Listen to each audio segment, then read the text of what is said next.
18তম IPL এর উদ্বোধন 22শে March কলকাতার ইডেন গার্ডেন্সে প্রারম্ভিক ম্যাচের মুখোমুখি হবে বিগত চ্যাম্পিয়ন কলকাতা নাইট রাইডার্স এবং রয়্যাল চ্যালেঞ্জার বেঙ্গালুরু। উদ্বোধনী ম্যাচে নতুন ইতিহাস রচনা করতে চলেছে বিরাট কোহলি।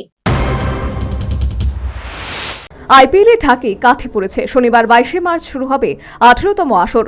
অংশগ্রহণকারী 10টি ফ্র্যাঞ্চাইজি তারকারা ইতিমধ্যেই ব্যস্ত শেষবারের মতো রণনীতি তৈরিতে। তবে সেই রণনীতি তৈরিতে ভিন্ন রয়েছে ভারতীয় দলের নির্ভরযোগ্য ব্যাটসম্যান তথা রয়্যাল চ্যালেঞ্জার্স বেঙ্গালুরুর প্রধান ভরসা বিরাট কোহলি।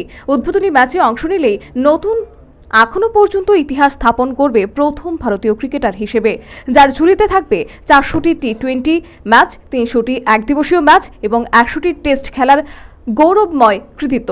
যদিও 2022 সালের শ্রীলঙ্কার বিরুদ্ধে শততম টেস্ট ম্যাচ খেলেছিলেন তিনি, সদ্য সমাপ্ত চ্যাম্পিয়ন্স ট্রফিতে গ্রুপ পর্বে শেষ করেছেন 300টি একদিবসীয় ম্যাচের খেলার রেকর্ড।